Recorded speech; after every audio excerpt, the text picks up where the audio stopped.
Donc, moi, je suis la directrice générale d'EasyCash. EasyCash, c'est un réseau d'achat-revente de produits de seconde main ou d'occasion, comme on disait il y a 25 ans quand EasyCash a été créé.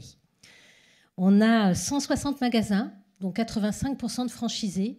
Et dans ces magasins, on achète au comptoir des produits que l'on contrôle, que l'on vérifie, que l'on garantit 2 ans, qu'on authentifie et qu'on revend dans le même magasin. Principalement des produits électroniques, donc des téléphones, de l'informatique, des consoles de jeux, c'est un gros sujet actuellement, et puis du luxe et des produits culturels. L'année dernière, on a ainsi donné une seconde vie à plus de 16 millions d'objets. Donc autant vous dire que quand on s'est engagé dans le projet de la CEC, on s'est dit ça va être easy. Que nenni. On s'est pris une sacrée claque qui nous a amené à travailler sur un certain nombre de leviers de redirection. Et c'est ça ce que j'ai envie de vous partager avec vous aujourd'hui, sur 3 leviers forts. Le premier, c'est un renoncement. Dans les magasins de seconde main, on pourrait se dire l'intérêt, c'est vraiment d'éviter de fabriquer des produits neufs. Or, quand on y regarde bien, il y a plein de produits neufs dans les magasins de seconde main. Il y a des coques pour permettre au téléphone d'avoir une durée de vie plus importante. On peut se dire ça, c'est OK. Il y a des manettes, il y a des figurines pop, il y a du plaqué or en produit d'appel, parce que le plaqué or d'occasion, ça vieillit très mal. Et tout ça, ça représente plus d'1 million d'euros de marge pour EasyCash sur 2023. Et là, on a pris une décision forte. On s'est dit, c'est pas cohérent, c'est stupide, on renonce au neuf.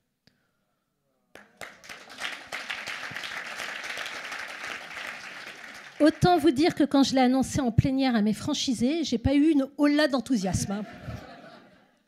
Et pourtant, quelques mois après, le magasin qui vendait le plus de plaqué or, il a complètement arrêté du jour au lendemain en se disant ouais, c'est pas cohérent.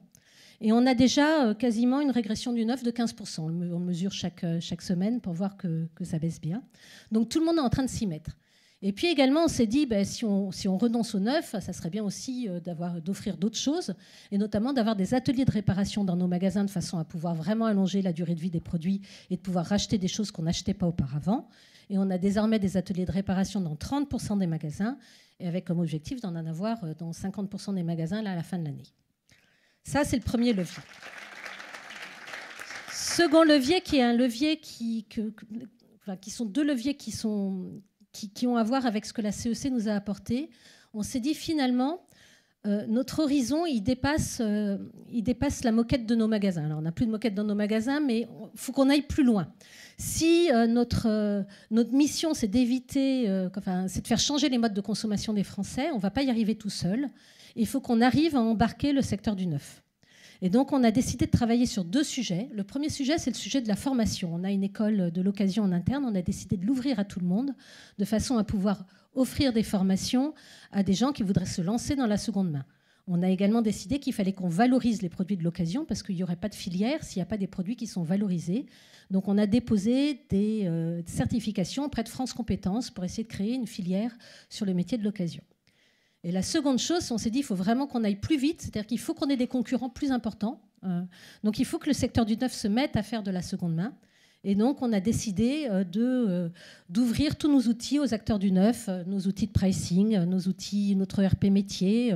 On passe beaucoup de temps avec les CODIR pour leur expliquer que l'occasion, c'est chouette et qu'il peut y avoir de la profitabilité sur de la circularité.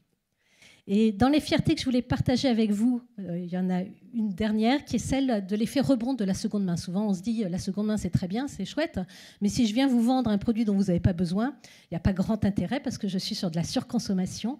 Et nous sommes actuellement en train de mesurer notre effet rebond avec une grande campagne auprès de nos clients pour essayer de voir si ce qu'on leur vend, ils en ont vraiment besoin, de façon à pouvoir vraiment mesurer nos tonnes, nos émissions évitées et avoir quelque chose d'un peu robuste pour pouvoir travailler sur les effets bénéfiques de l'économie circulaire. Merci beaucoup.